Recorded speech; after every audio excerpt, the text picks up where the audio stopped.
மதுரை அருள்மிகு ஸ்ரீ மீனாட்சி அம்மன் கோவிலில் உள்ள பொற்தாமரை குளத்தில் மீன்கள் வளராது.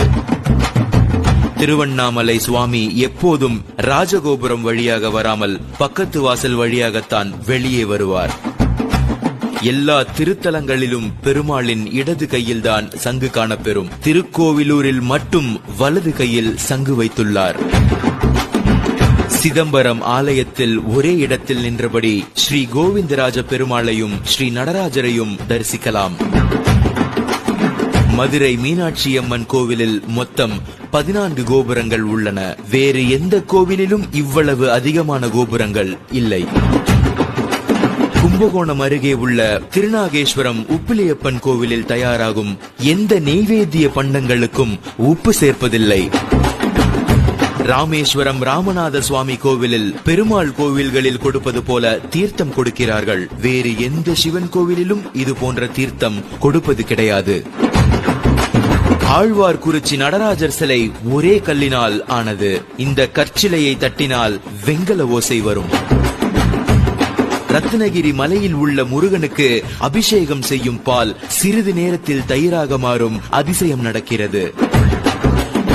மூலவரே வீதி வலம் வருவது சிதம்பரம் நடராஜர் மட்டுமே. குளித்தலை மணப்பாறை வழியில் ஐவர் மலை என்ற ரத்தினகிரி மலை உள்ளது.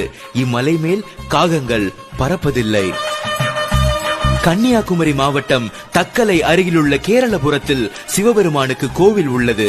இங்கு அரச மரத்தடியில் நிறம் மாறும் அதிசய விநாயகர் இருக்கிறார். ஆவணி மாதத்திலிருந்து 6 மாதங்கள் வெள்ளை நிறமாகவும், மாசி மாதத்திலிருந்து 6 மாதங்கள் கருப்பு நிறமாகவும் மாறிவிடுகிறார்.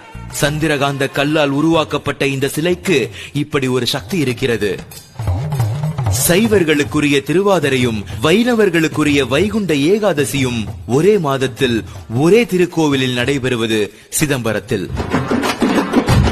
இமயமலை சாரலில் இருக்கும் திருத்தலங்களில் ஒன்று பத்ரிநாத். மே மாதம் முதல் வாரம் நடை திறப்பார்கள். நவம்பர் மாதம் முதல் வாரத்தில் மூடுவார்கள். நவம்பரில் கோவிலை மூடும் போது ஒரு தீபம் ஏற்றுவார்கள். அந்த தீபம் மீண்டும் கோவில் திறக்கப்படும் வரை, அதாவது 6 மாதம் எரிந்து கொண்டே இருக்கும். காசி நகரை சுற்றி 45 மைல் எல்லை வரை கருடன் பறப்பதில்லை. சமயபுரம் ஸ்ரீ மாரியம்மன் உட்கார்ந்த கோலத்தில் மிகப்பெரிய திருமேனி. இவ்வளவு பெரிய ரூபமுள்ள அம்பிகை வேறு எந்த கர்ப்ப கிரகத்திலும் இல்லை. இத்திருமேனி சிலை மூலிகைகளால் ஆக்கப்பட்டது. தேனி மாவட்டம் கம்பம் அருகிலுள்ள சுருளிமலை குகையில் விபூதி அள்ள அள்ள வந்து கொண்டே இருக்கும். இந்த குகைக்கு பெயர் திருநீர் குகை.